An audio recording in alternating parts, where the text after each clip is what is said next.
Yang saya hormati Bapak Ibu Guru SD Negeri 1 Mayangan.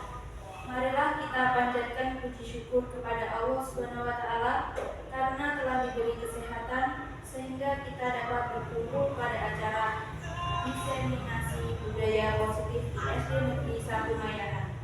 Adapun susunan acaranya yaitu satu pembukaan. Marilah kita buka dengan bacaan basmalah bersama. Bismillahirrahmanirrahim. Yang kedua yaitu sambutan kepala sekolah SD Negeri 1 Mayangan. Ada Bapak Olyono, kami persilakan. Bismillahirrahmanirrahim. Assalamualaikum warahmatullahi wabarakatuh. Yang terhormat Bu Sahabat Nekmat Sadalika, yang terhormat Bapak Ibu SD Negeri 1 Mayangan. Pertama-tama kami mengucapkan puji syukur alhamdulillah kepada Allah yang telah memberikan rahmat, taufik, hidayah, serta nikmat berupa sehat sehingga kami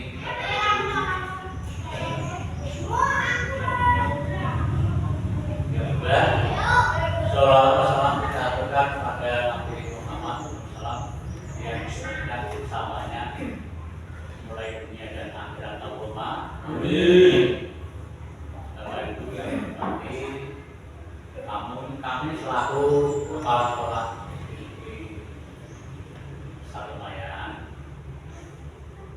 sangat mendukung kepada Ibu Sabarna yang melaksanakan sebagai calon guru ya. Semoga awal sampai akhir dengan lancar, kita lulus dengan hasil yang baik. Dan kedepannya FC yang dihormati semoga mendapatkan prestasi kedepannya. Dan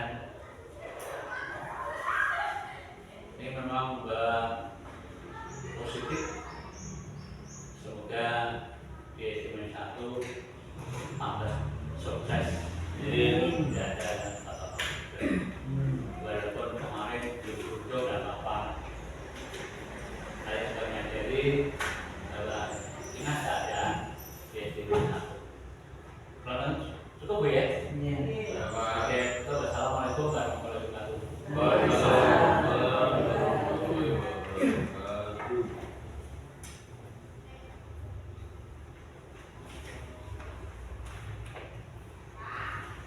Yang ketiga yaitu tentang pemaparan materi tentang budaya positif yang akan disampaikan oleh Ibu Syafaatul Hikmah.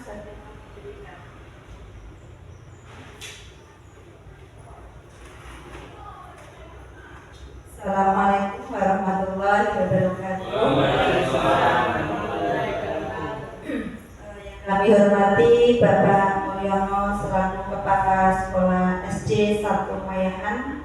Yang kami hormati Bapak Ibu Guru SD 1 Mayangan. Pertama, saya mengucapkan banyak terima kasih karena panjenengan sudah meluangkan waktu untuk berkumpul di ruangan ini dalam rangka diseminasi budaya positif sebagai tugas saya untuk melaksanakan aksi nyata di modul budaya positif. Semoga diseminasi yang akan saya paparkan nanti bisa memberikan manfaat untuk SD Negeri 1 Mayangan. Marilah kita panjatkan puji syukur kehadirat Allah Subhanahu wa taala karena atas rahmatnya kita tetap diberikan keteguhan iman dan Islam dan serta kesehatan sehingga dapat berkumpul di ruangan ini tanpa kurang suatu apapun. Yang kedua, sholawat serta salam senantiasa kita haturkan kepada junjungan kita Nabi Muhammad SAW Semoga kita termasuk dalam umatnya dan mendapatkan syafaat di yaumul akhir nanti. Langsung saja Bapak Ibu, di sini saya akan memaparkan tentang apa itu budaya positif serta manfaat ataupun tujuan-tujuan dari penanaman budaya positif di sekolah kita. Sebelumnya mungkin Bapak Ibu juga sudah familiar dengan istilah budaya positif. Menurut Bapak Ibu coba budaya positif itu seperti apa? Budaya positif itu seperti apa, Pak? Kebiasaan yang terbaik. Kebiasaan yang baik yang perlu kita kembangkan ya, agar nanti tercipta sebuah kedisiplinan seperti itu. Biasanya untuk menanamkan kedisiplinan pada peserta didik kita itu tidak serta-merta seperti kita membalikan telapak tangan. Jadi biasanya itu perlu proses panjang seperti itu, dan yang sudah kita alami biasanya disiplin di pikiran anak itu seperti hal-hal yang menyeramkan atau yang membuat mereka takut seperti itu. Di sini ada pertanyaan otomatis, menurut Bapak Ibu hukuman itu dapat mendisiplinkan anak, setuju ataukah tidak Bapak Ibu? Setuju. Nah, ya coba ini hanya pertanyaan otomatis yang nanti akan kita bahas pada slide berikutnya. Kemudian yang kedua, pemberian hukuman dengan hal positif seperti membaca atau membersihkan halaman sekolah, apakah dapat mendisiplinkan anak? Bisa. Dan aku dengan kita memberikan hukuman, tetapi hukuman tersebut dan positif. Nanti disuruh membaca, membersihkan halaman sekolah, bisa juga, bisa tidak. Nah, nanti kita akan bahas lebih. Kemudian yang ketiga, memberikan penghargaan dapat meningkatkan motivasi belajar anak. Bisa juga. Dalam topik budaya positif, nanti kita akan membahas tentang disiplin positif, nilai-nilai kebajikan universal, teori motivasi, adanya hukuman dan penghargaan, kemudian restitusi. Untuk yang ketiga, tentang keyakinan kelas yang sekarang sedang digaungkan dalam kurikulum Merdeka. Kemudian yang keempat, adanya kebutuhan dasar manusia dan dunia yang berkualitas. Yang kelima adalah restitusi dari 5 posisi kontrol kita sebagai guru. Yang keenam adalah segitiga restitusi. Memang istilah-istilah dalam materi di topik ini agak membingungkan. Begitu juga dengan saya ketika awal mempelajari modul ini, sebelum bertemu dengan Ibu Fasilitator maupun Bapak Instruktur, saya juga merasa ini seperti hal yang asing seperti itu. Tapi ketika nanti kita sudah memahami apa saja maksud dari topik-topik tersebut, insya Allah nanti kita akan bisa menerapkannya di sekolah kita. Nah, jadi tadi topik yang berkaitan dengan disiplin positif. Jadi untuk bisa menanamkan disiplin positif, kita harus tahu tentang teori motivasi dan posisi kontrol kita sebagai guru yang selama ini sudah kita lakukan terhadap anak didik kita. Itu kira-kira sudah hal yang baik atau belum. Biasanya anak-anak itu dalam melakukan suatu pelanggaran itu juga didasari adanya kebutuhan diri mereka yang disebut sebagai kebutuhan dasar manusia. Sebelumnya di sini tadi sudah kita bahas bersama tentang disiplin. Disiplin bermakna bahwa untuk mengontrol diri kita perlu menggali potensi kita agar tercapai suatu tujuan mulia, yaitu menjadi seseorang yang kita inginkan berdasarkan nilai-nilai yang kita hargai. Nah, itu kalimat tersebut memang agak membingungkan, karena memang harus ada pernyataan normatif yang akan membuat kita menjadi lebih memahami maksud disiplin yang sebenarnya.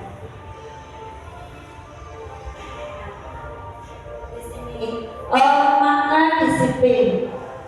Disiplin berasal dari bahasa Latin yang artinya belajar, sehingga tadi untuk menanamkan disiplin kepada anak itu tidak bisa seperti kita membalikkan telapak tangan.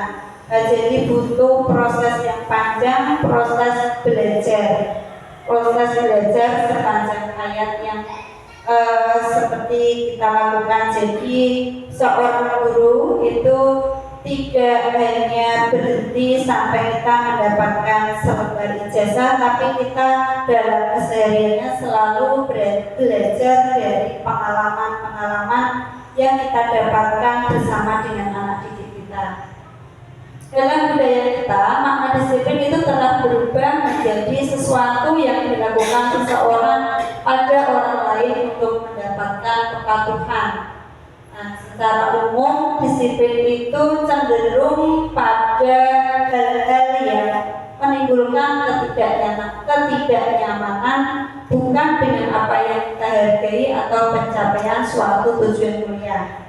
Jadi misalnya pada anak-anak peraturan yang sudah kita terapkan, anak-anak yang biasa melanggar suatu aturan, kemudian kita terapkan hukuman misalnya. Jadi ketika anak itu suatu ketika dia bisa menaati aturan, itu disebabkan karena adanya ketidaknyamanan jika mereka mendapatkan hukuman dari guru yang kemudian nanti dia akan merasa malu seperti itu. Beda dengan anak yang memang dia sudah paham tentang harga dari diri mereka sendiri. Jadi ketika mereka menaati sebuah peraturan, artinya dia menganggap bahwa harga dirinya itu sudah tinggi, tidak atas dasar ketidaknyamanan atau tidak berdasarkan dari suatu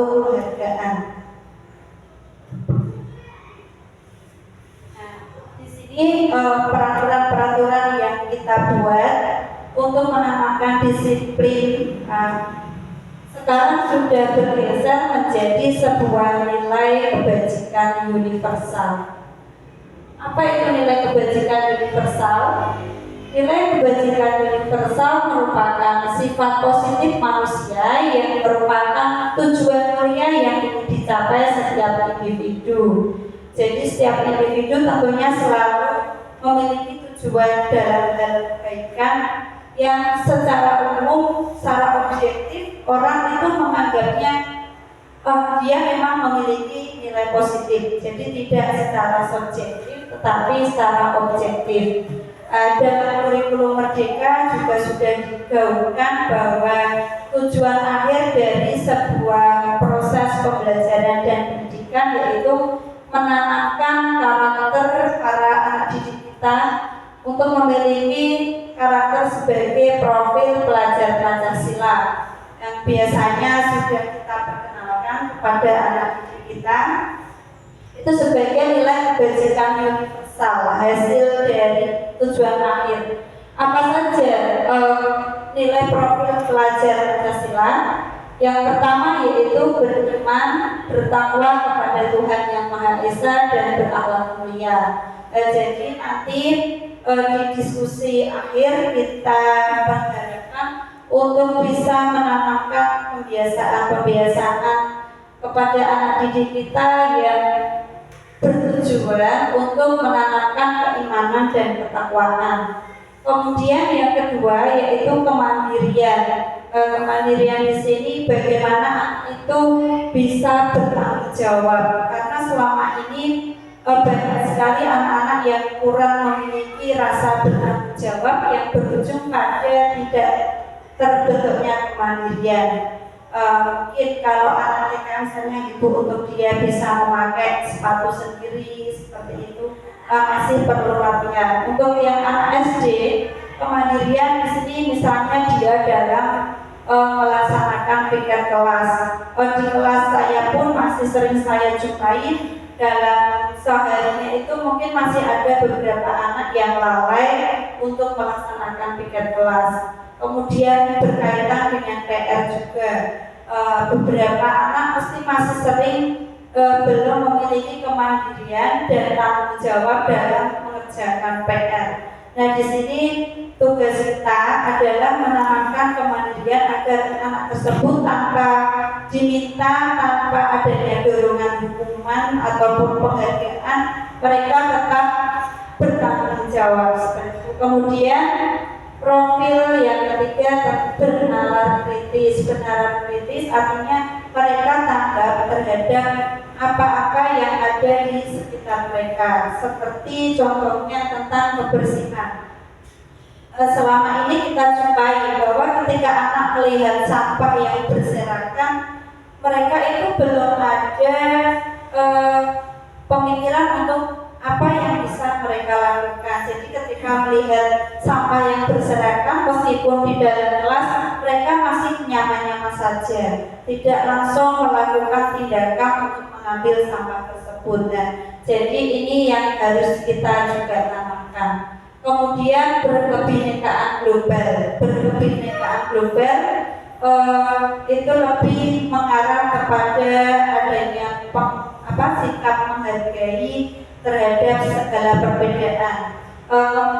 Kebetulan kalau di SD kita, di SD Mayangan itu rata-rata hampir semua beragama Islam ya. Jadi akan sangat mudah anak-anak itu untuk bisa menghargai. Mungkin nanti akan beda kondisi jika dalam satu sekolah tersebut terdapat keragaman agama maupun keragaman suku. Mungkin kalau yang seperti itu bisa kita temui di kota-kota besar. Jadi dalam satu kelas atau di satu sekolah itu terdapat beberapa siswa yang berasal dari suku ataupun daerah yang berbeda, sehingga mereka juga memiliki perbedaan mungkin dalam berbahasa seperti itu.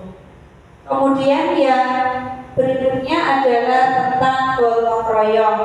Gotong royong di sini bisa kita tanamkan mulai dari hal kecil, yaitu adanya kerjasama di kelas dalam tugas kelompok misalnya, ataupun dalam melaksanakan piket kelas adanya saling berbagi. Kemudian yang terakhir, puncak dari profil pelajar Pancasila yaitu kreatif.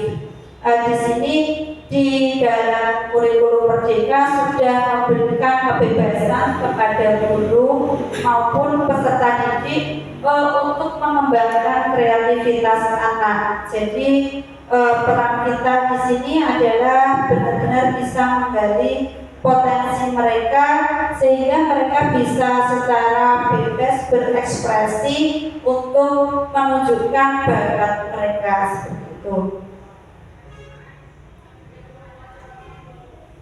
Nah, di sini untuk bisa menanamkan kedisiplinan biasanya itu dipengaruhi oleh beberapa motivasi yang ada 3 jenisnya. Yang pertama, motivasi eksternal. Motivasi eksternal itu dorongan yang berasal dari luar diri anak tersebut. Contohnya, dia menaati peraturan pada hari kedua setelah hari sebelumnya melanggar itu karena adanya ketidaknyamanan ketika mereka mendapatkan hukuman. Akan tetapi ketika hukuman tersebut sudah dilupakan, mungkin 2 atau 3 hari berikutnya, anak tersebut mungkin saja akan melakukan perbuatan yang sama. Kemudian yang kedua, masih dalam motivasi eksternal, misalkan untuk mendapatkan imbalan dari orang lain. Kalau untuk TK biasanya adanya pemberian bintang prestasi gitu.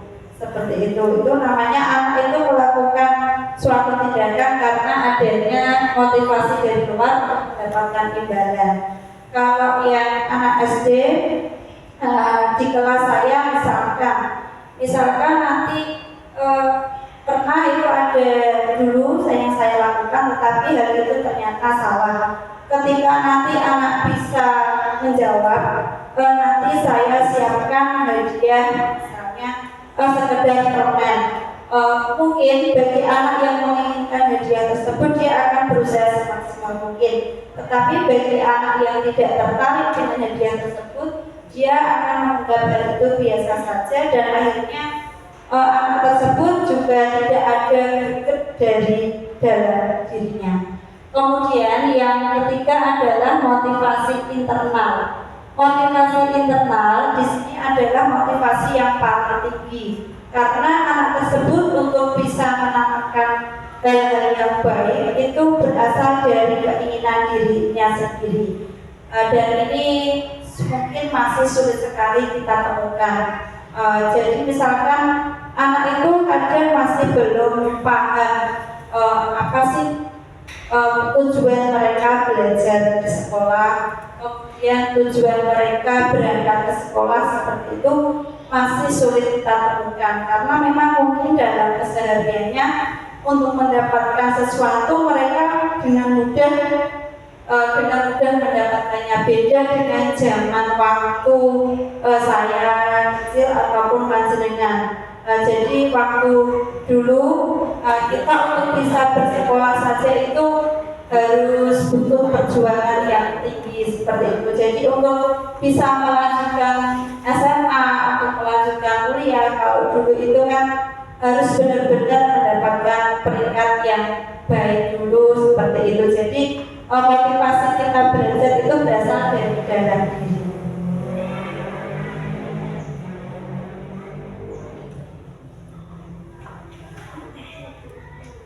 Untuk yang kurikulum sekarang tentang kurikulum merdeka itu bertujuan untuk memberikan kemerdekaan belajar kepada diri siswa. Jadi ketika siswa itu sudah memiliki motivasi dari dalam diri, maka mereka nanti akan bisa mewujudkan apa itu merdeka belajar. Menurut Ki Hajar Dewantara, merdeka artinya tidak hanya terlepas dari perintah, tetapi juga cakap untuk memerintah dirinya sendiri. Jadi misalkan ada PR tidak perlu kita moyak-moyak seperti itu. Jadi anak sudah ada kemauan dari diri sendiri, sudah tahu jadwal-jadwal mereka setelah ini apa seperti itu. Tetapi yang kita temui sekarang ini untuk anak mau belajar itu masih harus dioyak-oyak seperti itu. Nah ini yang menjadi PR besar kita.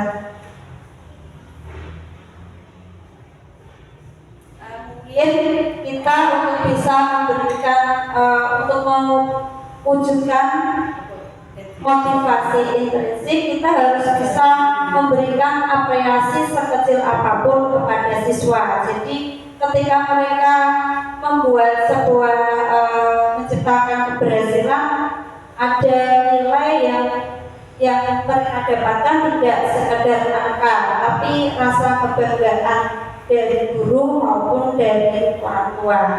Jadi dalam memberikan apresiasi atau pengakuan itu ada hal-hal yang bisa kita berikan, misalnya pengakuan secara khusus, pengakuan secara pribadi. Jadi kita memang mengkhususkan menghampiri anak tersebut ketika dia berhasil dalam melaksanakan suatu tugas yang biasanya mereka itu santai terhadap tugasnya. Kemudian pada hari tertentu mereka berhasil melampaui tugas, kita berikan apresiasi, Pak, kamu sekarang sudah berubah, misalnya seperti itu. Sekarang kamu sudah memperlihatkan kesungguhanmu seperti itu. Lain kali tolong ya seperti ini lagi dan jangan mengulang hari-hari sebelumnya, misalnya seperti itu. Kemudian pengakuan kepada semua murid secara bergantian. Misalnya dalam anak-anak yang bergilir untuk memimpin memimpin doa, mungkin masih ada anak-anak yang malu-malu seperti itu. Jadi ketika mereka menunjukkan keberaniannya, kita secara bergantian juga harus memberikan apresiasi, berikan pengakuan secara konsisten. Konsisten artinya selalu kita ulang-ulang hal tersebut. Jadi tidak ada hanya momen-momen tertentu, dan terakhir fokus pada proses. Nah, jadi ketika misalnya ketika kita dalam mengoreksi suatu tugas anak, biasanya kita ketika mengoreksi ada jawaban yang kurang tepat, kita sudah koreksi, kemudian anak tersebut harus mengulangi lagi jawaban yang salah. Tetapi ketika kita menilai kembali, kita tidak hanya melihat hasil akhirnya, tapi kita melihat prosesnya. Dan biasanya kalau dalam matematika kita meminta anak untuk menuliskan cara pengerjaannya atau langkah seperti itu gitu. Jadi kita tahu kalau langkahnya memang sudah tepat, maka hasilnya otomatis juga sudah tepat. Tetapi kemarin saya temui beberapa anak, mungkin karena dia khawatir nanti disuruh mengulangi, dia sudah menuliskan langkahnya, hasil akhirnya itu benar. Tapi ketika saya cek langkahnya, ternyata langkahnya itu langkahnya masih keliru, Bu. Kemudian saya tanya, loh, langkahnya masih keliru, tapi kok hasil akhirnya benar? Ternyata dia mengambil hanron berbeda, ternyata dia hanya mengambil jawaban akhir dari temannya yang sudah dinyatakan benar seperti itu. Jadi dari hal itu kita bisa memberikan dorongan kepada siswa bahwa hasil akhir itu bukan yang utama, tetapi adalah proses. Karena ketika misalnya ada nanti ujian ataupun tes, itu kalian kan tidak bisa berdiskusi dengan temannya. Jadi pemahaman proses itu yang utama, seperti itu. Nah, di sini ada contoh ataupun apresiasi yang harus kita berikan kepada anak, karena anak-anak itu mungkin menurut kita hal itu sepele, tapi di mata anak itu adalah salah satu contoh kekuatan yang bisa memberikan pengaruh kepada mereka. Karena kita paham bahwa dari beberapa orang tua mengatakan bahwa kalau ibunya yang meminta atau menyuruh itu akan terjadi kesulitan dalam diri anak. Tapi jika dari guru itu akan lebih mudah untuk mempengaruhi anak. Jadi disinilah peran kita untuk bisa memberikan dorongan kepada anak, terlebih ketika mereka mencapai keberhasilan. Contoh apresiasi yang ada di sini, misalnya kemarin saya perhatikan ketika ada mungkin anak-anak itu tidak merasa bahwa kita perhatikan. Mungkin saat tertentu dia menolong temannya atau ada temannya yang menangis, kemudian anak tersebut menghampiri temannya, istilahnya ngerang-ngerang ya. Kemudian kita tahu dan kita mendatangi anak tersebut. Kemarin saya perhatikan rasa empatimu terhadap temanmu besar sekali. Kamu mau menolong temanmu, berucapkan terima kasih seperti itu. Jadi di dalam hati anak itu mungkin dia merasa ternyata perbuatan saya yang baik ini ada yang melihat atau diperhatikan oleh guru. Nah, mungkin nanti bisa saja timbul dalam diri mereka bahwa saya itu untuk berikutnya masih harus seperti ini. Kemudian contohnya apresiasi yang lain yaitu saya menghargai kepedulianmu pada saat kamu membantu teman-temanmu di tugas kelompok seperti dalam kegiatan atau sebaya. Biasanya dalam kelompok kan kita sudah paham mana anak yang memiliki kemampuan tinggi, sedang dan rendah. Jadi dalam kelompok biasanya kan kita buat kelompok yang heterogen dengan tujuan ketika anak yang memiliki kemampuan tinggi sudah menguasai materi, sudah berhasil dalam menyelesaikan tugasnya, mereka nanti akan mampu memberikan bantuan kepada temannya. Karena mungkin saja bagi anak itu ketika dia bertanya kepada guru akan malu-malu dan ditanya itu dia mengatakan sudah bisa padahal sebenarnya belum bisa. Tapi kalau dengan rekan sendiri, mereka akan lebih leluasa seperti itu. Kemudian contoh apresiasi yang berikutnya, kita langsung serta-merta mengucapkan terima kasih kepada siswa tersebut. Nah, di sini ada beberapa tindakan guru dalam menanamkan budaya positif. Dalam istilahnya di kurikulum Merdeka kan sekarang sudah tidak ada hukuman nih Bapak Ibu, tetapi diganti dengan istilah konsekuensi.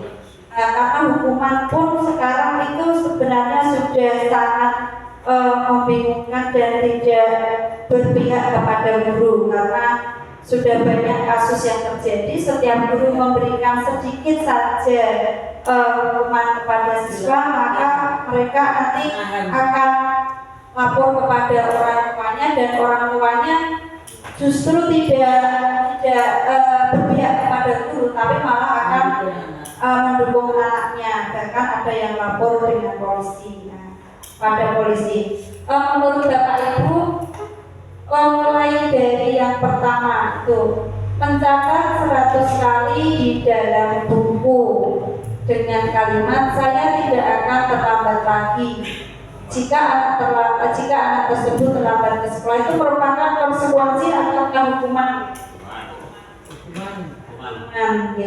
Kemudian yang kedua, lari mengelilingi lapangan basket 2 kali karena terlambat hadir di sekolah, masih masuk hukuman, dan seperti waktu zaman saya sekolah dulu. Kemudian yang ketiga, murid diminta push up 15 kali karena tidak menggunakan masker pada masa COVID, masih masuk hukuman ya.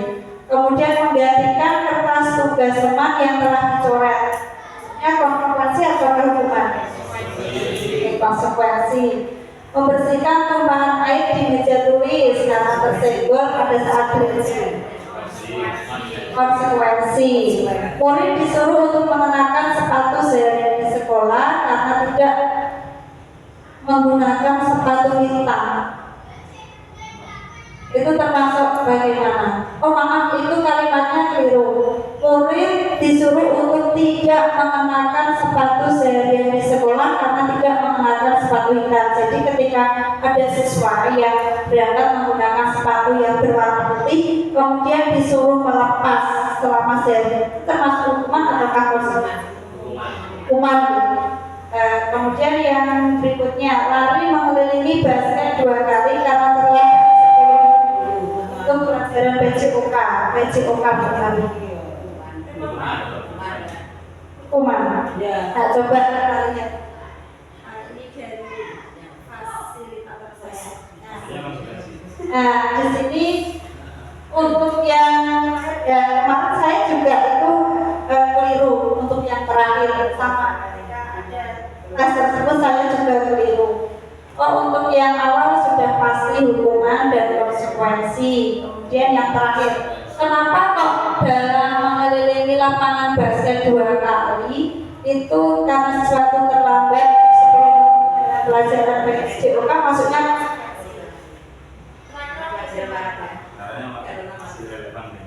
iya, karena masih relevan dengan mata pelajarannya. Kan biasanya kalau untuk siswa SMP bahkan SD kelas tinggi di awal pembelajaran PJOK ada kegiatan pemanasan ya Mbak. Kegiatan pemanasannya kan harus misalkan lari di lapangan 2 kali. Karena anak tersebut terlambat, jadi ketinggalan kegiatan pemanasan, maka mereka tetap harus melaksanakannya meskipun secara sendiri seperti itu. Dari contoh-contoh di sini berarti kita sebenarnya sudah paham bedanya hukuman dan konsekuensi. Kalau hukuman itu kegiatan tersebut itu tidak sesuai dengan apa yang dilakukan, tetapi kalau konsekuensi memang bentuk tanggung jawab atas apa yang dilakukan oleh anak. Ada korelasi. Di sini adanya perbedaan hukuman dan konsekuensi karena waktu saya awal datang ke sini pun sudah mendapatkan amanat dari Pak Pol bahwa saya di sini harus benar-benar hati-hati, jangan sampai nyentok murid, Oke, karena nanti akan berakibat seperti yang sudah terjadi pada kasus sebelumnya. Di sini bedanya hukuman dan konsekuensi. Kalau hukuman itu menyakitkan, jadi mungkin itu akan diingat oleh anak tersebut. Apalagi kalau dia perasa seperti itu. Bedanya dengan konsekuensi, kalau konsekuensi itu memang bentuk tanggung jawab yang harus dia lakukan dari apa yang sudah dilakukan. Misalnya dia nyobek kertas temannya, jadi kan konsekuensinya dia harus mengganti seperti itu. Kemudian yang kedua, kalau yang hukuman itu membuat anak sakit baik secara fisik maupun psikisnya atau hati dalam jangka waktu yang lama, misalkan dipermalukan ataupun kalau tidak biasanya kalau disuruh push up itu mungkin saja juga menyakiti fisiknya. Kemudian kalau konsekuensi itu membuat anak merasa tidak nyaman tapi dalam jangka waktu yang pendek saja, berjuang istilahnya seperti itu.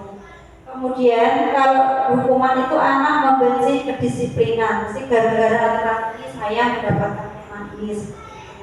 Kalau konsekuensi itu anak akan menghargai disiplin, jadi nanti kemungkinan mereka akan sadar akan tanggung jawabnya. Kalau hukuman itu paksaan, ya, jadi adanya paksaan kamu harus melakukan seperti ini.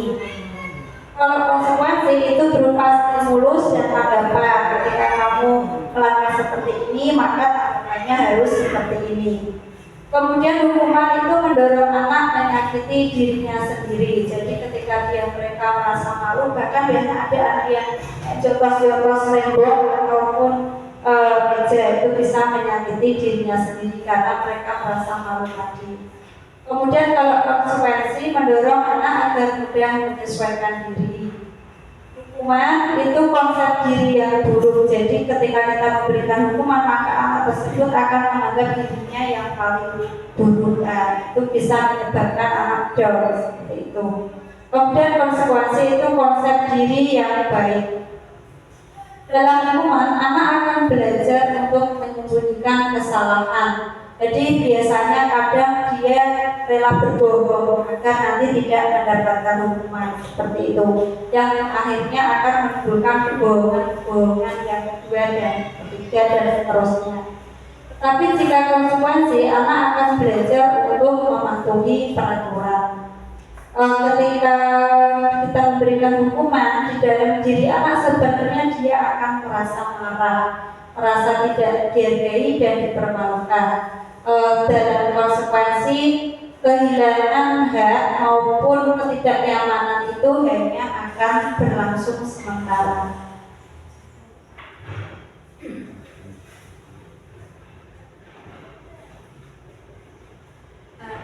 Di sini ada istilah baru dalam penanaman disiplin positif dan dalam mungkin kalau yang anak yang mahasiswa di bidang hukum itu sudah mengenal istilah restitusi. Jadi istilah restitusi ini sekarang sudah ditanamkan kepada guru, tidak hanya pada pihak hukum saja.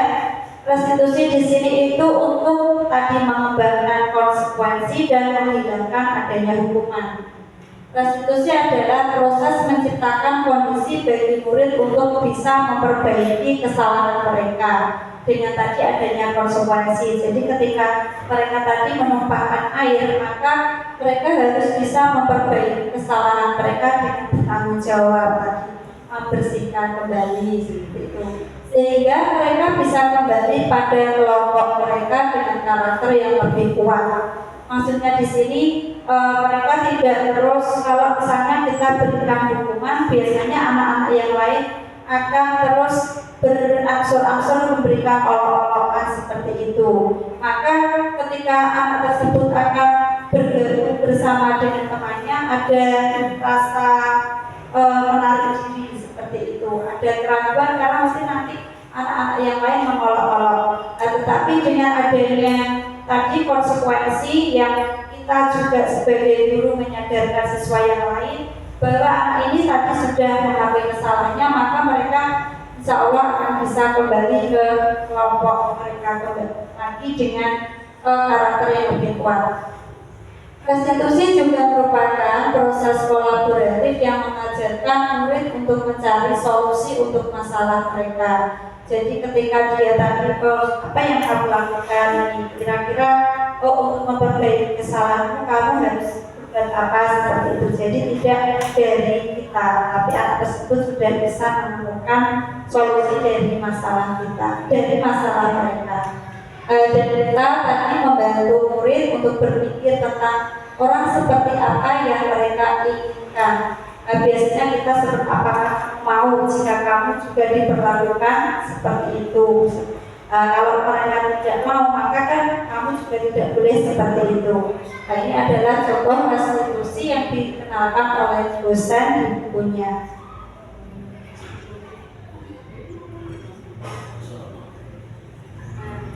Ini yang sudah tadi kita bahas bersama, adanya perbedaan hukuman, konsekuensi, dan restitusi. Kalau hukuman dan restitusi dan konsekuensi tadi kita sudah bahas. Jadi yang terakhir adalah restitusi.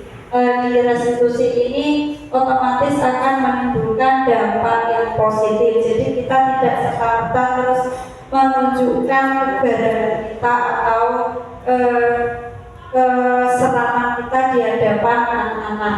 Dengan restitusi tadi kita memberikan pilihan kepada siswa, kira-kira apa yang akan kamu perbuat ketika kamu melakukan kesalahan. Kemudian menguatkan anak juga. Jadi setelah kamu melakukan ini, misalnya temannya sudah memaafkan, maka jangan kalian ulangi lagi. Itu harapan kita, anak akan bisa berubah dalam jangka waktu yang panjang. Kemudian di restitusi ini juga korban atau anak yang tadi mendapatkan dampak negatif akan mendapatkan ganti, sehingga tidak timbul adanya rasa dendam. Kalau misalkan kita tidak membantu anak untuk mencari solusi, misalkan jajan anak tersebut ditumpahkan sementara anak yang satunya tidak mau mengganti, mungkin itu akan timbul rasa dendam atau kebencian dari diri anak. Tapi dengan restitusi, korban nanti akan mendapatkan ganti tersebut. Anak juga akan mendapatkan penguatan, baik yang korban maupun yang pelakunya. Sama-sama kita berikan pemahaman. Masalah juga terpecahkan, kemudian murid akan bertanggung jawab atas perilakunya. Ini secara teori, tapi mungkin untuk pelaksanaannya juga tidak bisa berhasil dalam sehari ataupun 2 hari, dan kemungkinan anak tersebut akan mengulangi, dan kita juga harus selalu mengulangi tentang adanya restitusi tersebut, adanya peran kita memberikan pengarahan kepada anak didik kita.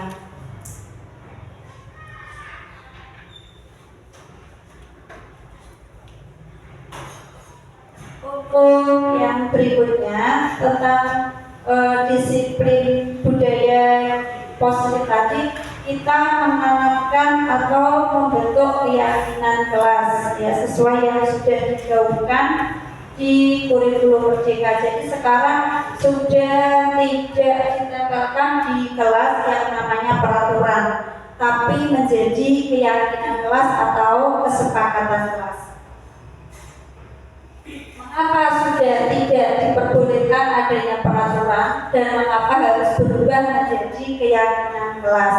Ini juga ada dalam modul di PNM, di platform Merdeka Mengajar. Ada salah satu modul yang kurikulum Merdeka, salah satu bukti aksi nyata kita jika kita sudah melakukan atau membuat keyakinan kelas yang kita upload, nanti kita bisa mendapatkan sertifikat di PNM tersebut.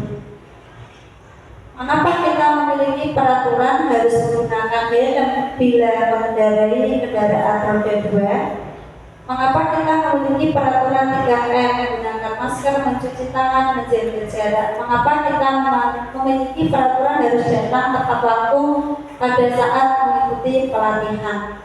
Nah, jadi kalau yang pernyataan nomor 1 dan 2 itu masih dalam bentuk peraturan yang dibuat oleh suatu lembaga yang kita hanya tinggal melaksanakannya.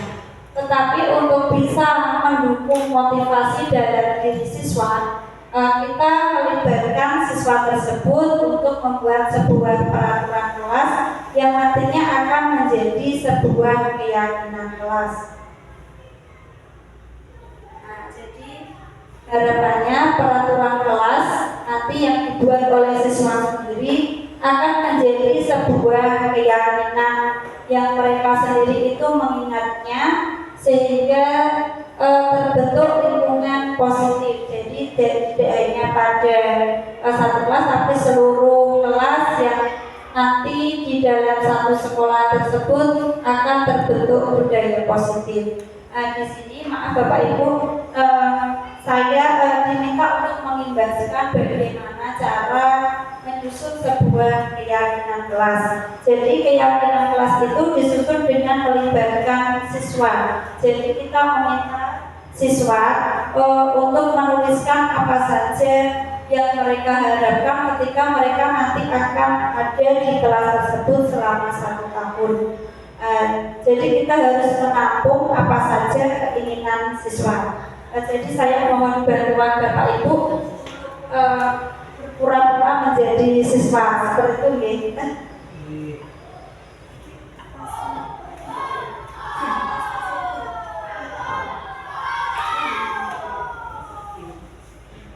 Jadi di sini saya mohon Bapak Ibu untuk menuliskan contoh-contoh peraturan kelas yang mereka inginkan atau yang diinginkan oleh siswa. Kemudian nanti kita akan membahas bersama peraturan apa saja yang mereka inginkan seperti itu.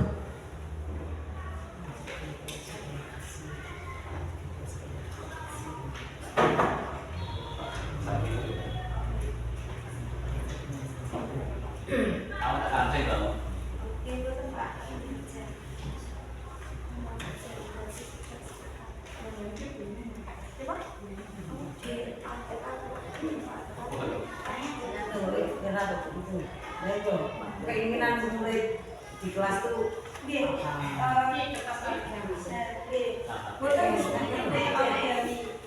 ini apa sticky note. Jadi di sini ketika kita akan membuat sebuah keyakinan kelas, kita sudah terlebih dahulu memberikan panduan kepada siswa. Misalnya di awal semester atau di tahun ajaran, anak-anak kira-kira nanti di 1 tahun ke depan kalian itu ingin atau mengharapkan kelas kita itu seperti apa? Peraturan apa saja yang kalian inginkan untuk bisa mewujudkan kelas yang tertib, kelas yang disiplin seperti itu. Kalau untuk kelas tinggi bisa saja diberikan sebuah kertas kemudian anak itu menulis. Tapi untuk kelas rendah biasanya kita hanya memberikan pertanyaan, menjawab, nanti kita yang menuliskan di papan tulis seperti itu ya. Kita anggap di sini panjenengan adalah kelas tinggi seperti itu. Oke, misalkan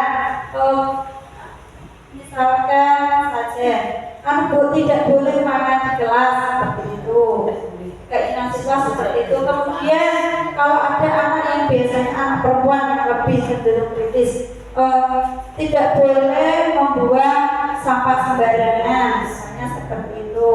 Kemudian rata-rata kalau dalam peraturan di pikiran anak itu kan sudah hal yang menakutkan, maka mesti di pikiran mereka hanya sebuah larangan-larangan seperti itu. Dan nanti tugas kita di sini harus bisa mengubah pandangan negatif itu menjadi sebuah hal yang positif agar itu bisa terkenang di anak. Misalkan kalau yang negatif, dilarang membuang sampah sembarangan, maka yang ada di pikiran anak itu sampah ya di sembarangan seperti itu. Tapi nanti kita akan mengubahnya menjadi membuang sampah pada tempatnya agar tertanam di pikiran anak bahwa membuang sampah ya tempatnya seperti itu. Sampun nggih?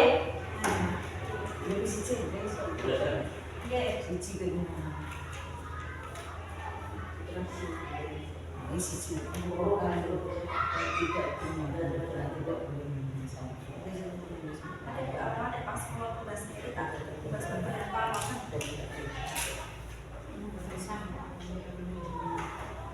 aku pengen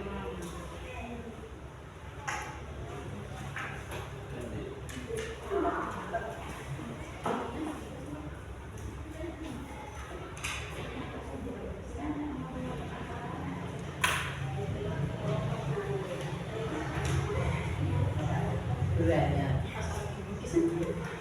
Kristiannya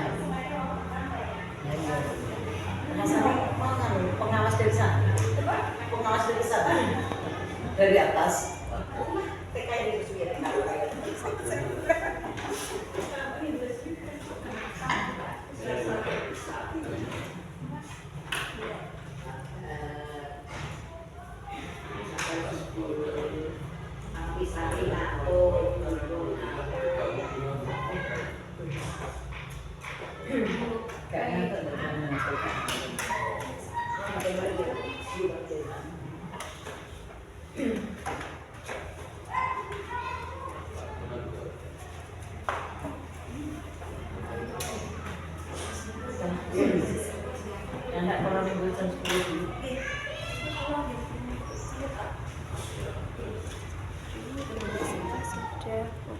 Alhamdulillah. Ya, 5-6 menit.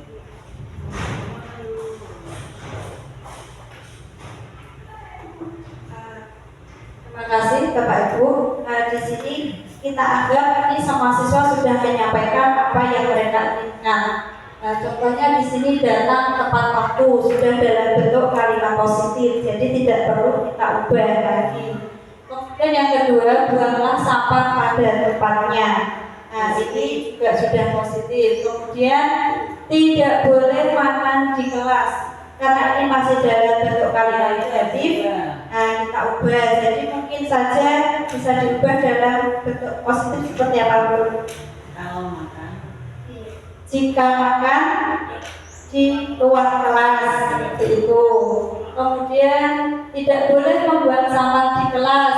Ini sudah sama seperti yang atas, dalam bentuk positif buanglah sampah pada tempatnya. Kemudian tidak boleh coret-coret tembok di kelas. Dalam kalimat positifnya bagaimana? Harus bagaimana kira-kira? Tidak boleh mencoret-coret tembok. Berarti menjaga jadi nanti bisa diubah menjaga kebersihan kelas. Jadi tidak hanya lantai tapi seluruhnya seperti itu. Kemudian melaksanakan piket kelas sesuai jadwal sudah. Dilarang makan di ruang kelas tadi sudah ada juga. Tidak boleh buang sampah sembarangan sudah sama. Nah, ini kalau semakin banyak yang menginginkan itu nanti akan lebih mudah kita aplikasikan menjadi sebuah keyakinan kelas. Jadi nanti kan ketika ada anak yang melakukan pelanggaran, oh kemarin kan kamu sendiri yang menulis seperti itu, bisa diingatkan kembali. Nah, jadi ketika kita sudah mengubah menjadi kalimat positif, kita nanti akan menanyakan kembali ke anak nilai universal atau nilai secara umum. Misalnya kalau tadi yang membuang sampah pada tempatnya berarti ada nilai kebersihan. Selain itu juga ada nilai kesehatan dan berikutnya. Jadi intinya dalam mewujudkan keyakinan kelas itu ada keterlibatan anak seperti itu. Di sini ada dua contoh. Nah, ada dua contoh yang kira-kira mana yang merupakan keyakinan kelas. Yang dari TK Dharma Wanita Persatuan 1 ataukah yang kesepakatan kelas belajar. Sama-sama tulisannya kesepakatan kelas, tetapi nah yang belum kita lakukan tadi adalah mengubah kesepakatan kelas itu menjadi kalimat yang universal. Jadi yang sudah masuk kesepakatan kelas adalah bagian yang sebelah sini. Nah, jadi Jadi ada kata-kata saling. Jadi tidak hanya guru saja yang menginginkan peraturan tersebut, tetapi juga siswanya. Begitu juga yang menaati juga tidak hanya siswa, tetapi guru.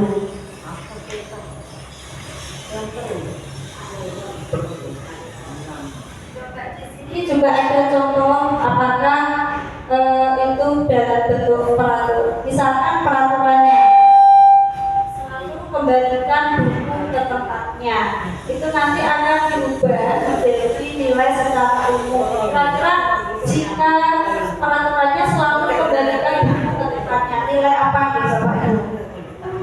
Nilai secara umum.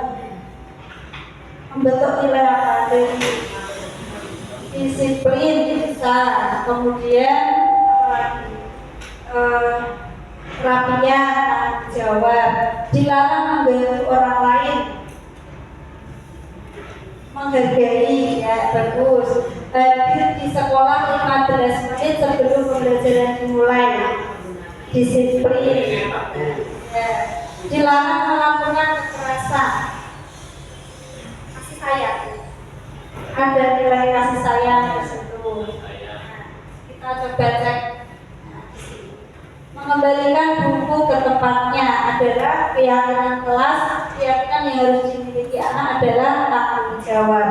Jadi setelah kalimat positif yang dituliskan, nanti kita juga harus bisa mengubah kalimat positif itu menjadi sebuah nilai kebajikan yang umum, menjadi keyakinan seperti tanggung jawab, menghormati, kemudian adanya kebersihan, keamanan, seperti itu. Biasanya anak-anak ketika melakukan pelanggaran itu juga didasarkan atas kebutuhan dasar manusia. Kebutuhan dasar manusia itu ada 5, yaitu yang pertama bertahan hidup, kemudian adanya kasih sayang, penguasaan, kesenangan, dan kebebasan. Jadi misalkan ada anak yang laporan, Bu, jajan saya tadi direbut oleh si B, seperti itu. Maka kita tidak bisa serta-merta terus menghardik si B, tapi kita harus bisa mengetahui kebutuhan dasar apa yang melatar belakangi si B sampai merebut jajan. Misalnya seperti itu, Ibu, kita tanya kenapa kamu tidak bawa uang saku, tidak diberikan uang oleh ibunya. Jadi mungkin nanti kita bisa memberikan pemahaman tidak boleh berebut, tapi tidak namanya juga coba namanya yang ditanya saling berbagi seperti itu. Nah di sini kita sebagai guru tadi ada 5 posisi kontrol yang harus kita bisa memahaminya agar tidak melakukan kesalahan seperti itu. Dan posisi kontrol kita sebenarnya ini sudah sering Bapak Ibu lakukan, apalagi terlebih Bapak Ibu senior, kalian sudah memiliki pengalaman berpuluh-puluh tahun. Sebenarnya sudah melakukan posisi kontrol yang terbaik. Cuma kita kan selama ini tidak tahu ini yang mana. Saya pun juga baru mengetahui beberapa posisi kontrol itu baru ketika mempelajari modul ini. Jadi posisi kontrol kita pada siswa itu ada yang sifatnya menjadi penghukum, pembuat rasa bersalah, teman, pemantau, dan manajer. Kalau yang selama bertahun-tahun yang lalu itu rata-rata dulu sebagai penghukum. Jadi ketika ada anak yang melakukan kesalahan, kita tidak mau tahu apa latar belakangnya, langsung saja memberikan hukuman, sehingga mungkin saja itu akan memunculkan kebencian pada diri anak. Kemudian rasa bersalah kepada. Jadi ketika anak melakukan suatu kesalahan, dia akan merasa sangat bersalah. Mereka terus seperti kurang percaya diri. Padahal yang kita lakukan sebenarnya hanya memberikan perkataan yang misalkan itu kecewa sekali dengan kamu, itu sudah berusaha semaksimal mungkin kok kamu masih seperti ini ya, mungkin seperti itu. Kemudian ada posisi kontrol sebagai teman. Jadi yang biasanya sebagai teman itu anak-anak lebih akrab kepada kita. Tetapi di sisi lain anak itu ya nanti akhirnya juga kurang menghargai, dan bahkan ketika kita merasa sangat akrab, ketika pada suatu hari kita tidak masuk dan digantikan oleh guru yang lain, mungkin anak tersebut merasa kurang memperdulikan ibu. Kemudian yang berikutnya adalah pemantau. Sebagai pemantau, kita biasanya itu lebih ke condong ke data-data ini loh, guru punya catatan, kita pantau. Kemarin sudah melakukan kesalahan, kok ini diulangi lagi seperti itu. Biasanya itu akan berdampak pada murid adanya sanksi. Kemudian yang terakhir itu manajer. Ini adalah posisi yang paling bagus karena tadi kita sebagai fasilitator untuk memecahkan masalah pada diri anak. Nah, di sini ada contoh pernyataan yang bisa kita berikan dan posisi kontrol kita. Misalkan, saya kecewa sekali dengan kamu, seperti itu, membuat anak merasa bersalah. Kemudian kalau penghukum, otomatis kita dengan wajah yang sangat menakutkan mengatakan bahwa kamu tidak benar, kamu harus seperti ini, seperti itu. Itu adalah beberapa contoh pernyataan tentang posisi kontrol kita. Untuk yang terakhir adalah segitiga restitusi, di mana tadi guru berperan sebagai manajer. Di segitiga restitusi ini ada 3 hal yang perlu kita lakukan. Yang pertama, menstabilkan identitas dulu. Yang kedua, validasi kebutuhan. Dan yang terakhir itu menanyakan keyakinan.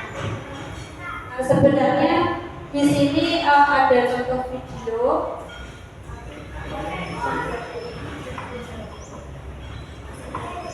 Inilah ketika contohnya saja, dan stabilkan identitas, guru bisa berkata kepada siswa, jadi berbuat salah itu adalah hal yang manusiawi. Jadi misalkan ada anak yang bertengkar, kita tidak langsung mencari siapa yang salah, tapi kita menstabilkan emosi anak tersebut. Nah, jadi itu yang pertama kita lakukan, menenangkan, istilahnya menenangkan anak dulu, baru nanti tahap berikutnya adalah memvalidasi kebutuhan. Kita bisa menanyakan latar belakang anak tersebut berbuat kesalahan atau melakukan pelanggaran. Setelah kita sama-sama mengetahui, misalkan ada 2 anak, berarti kita dudukkan sejajar, kita mengetahui dari kedua belah pihak, baru yang hal itu menanyakan keyakinan untuk anak tersebut mencari solusi atau pemecahan masalah sendiri.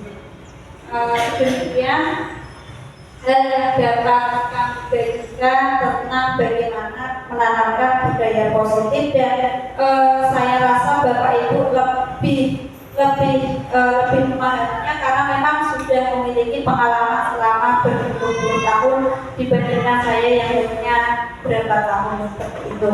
Sekali lagi kami ucapkan terima kasih atas kesediaan waktu dari Bapak Ibu untuk melaksanakan diseminasi budaya positif. Kurang lebihnya saya mohon maaf yang sebesar-besarnya. Dan akhirul kalam, wassalamualaikum warahmatullahi wabarakatuh. Waalaikumsalam warahmatullahi wabarakatuh. Selanjutnya yaitu penutup, mari kita tutup dengan bacaan alhamdulillah. Yang dari saya, apabila ada salah kata, saya mohon maaf. Wassalamualaikum warahmatullahi wabarakatuh.